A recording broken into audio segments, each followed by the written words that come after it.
Hi, what's up YouTube? Skill here. Today we're going to talk about my DJ template for Ableton Live, and I'm just, this is actually my first tutorial and I'm not good at this, so I'm just going to show you what you can do and then you can download it from the description, alright? For controlling Ableton, I'm usually using this Innovation Launchpad, Korg Nano Control and Kyle PK25, but sometimes I connect my Korg Electribe EMX1 and MIDI sync it with a cable. But well, let's get started.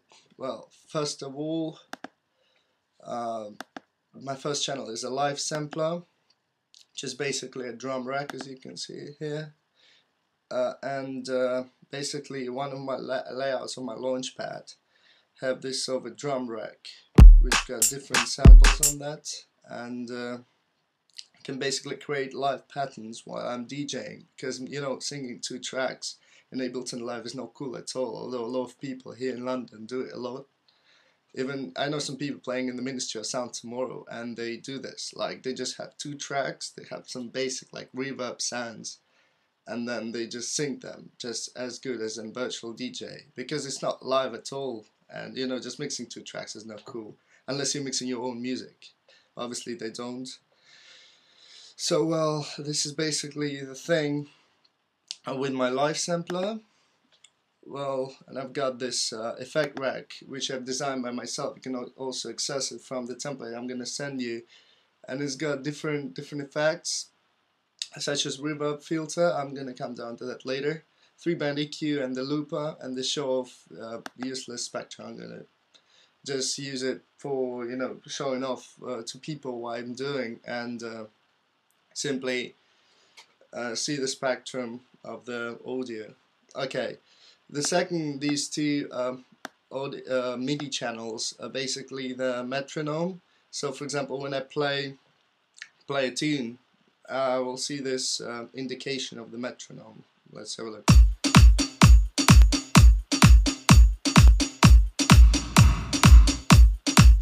And so on. Well, so this is basically showing the rhythm, and it's very easy because my quantize mode is set to global, so every 4 hits I can always see where the tune is gonna come in. Well, and I'm using this MIDI routing here, and I'm sending it back to the launchpad. Basically it's a set of MIDI commands, like MIDI envelopes, as you can see. And you don't need to know this, you can just use mine, and then I'm MIDI routing it into the launchpad as the input. Everything is going to be in the description anyway. Well, then the first deck is basically a deck with see, with this combination I can toggle between the waveform and the effects. I'll focus on deck A. Well, it's basically a deck with like all effects, spectrum analysis, and a couple of sands, and I'm using this sort of A sand effect and B on B just to make this sort of freeze delay effect, which I used to have in Traktor Scratch Pro, which was very useful and handy, but in Ableton it took me time to realize how it's gonna work. So I'm basically routing the audio from here into the sand channel and then mute this channel and enable the mute channel, which is basically working like this. Let's have a listen. Oh god damn it. I need to buy this Catapult software, but it can't be asked. That's why I messaged the owner of this software saying that I want to integrate this template into his business and get a free one, and once I get a free one, I'll get you guys for free. So get the serial number. Anyway, let's have a listen. There's freeze delay function. So basically I'm triggering it with this controller here, and it freezes. It comes back.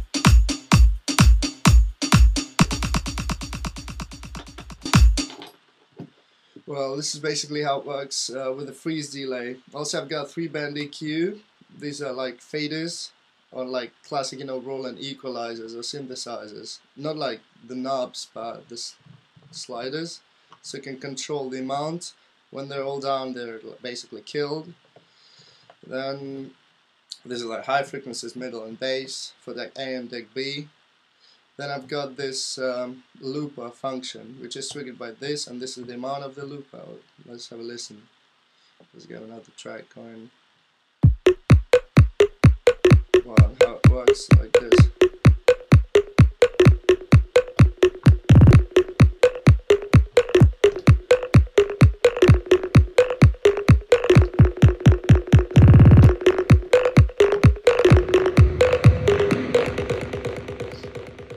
Well, that's how it works with a looper. I think it's very handy.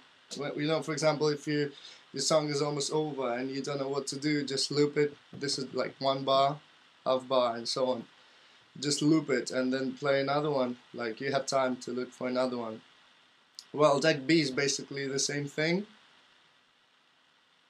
Well, yeah, it's basically the same thing with same effects. There's not a lot to talk about. Let's see this separation channel. It's the side chainer. It's basically triggering this like MIDI clip with a drum, which is muted, but some of my effects and some of my samples are using the sidechain compression to make that pumping sound. And I also use the white noise in the last channel right here. And I'm filtering with a knob on my other controller. It goes like this. Well, I just use it sometimes because in genres like tech house, techno, and minimal, sometimes people use a lot of white noise, which actually sounds pretty alright because it's just filling up the sort of range of frequencies, which is it should be filled up, and it sounds pretty nice. Well,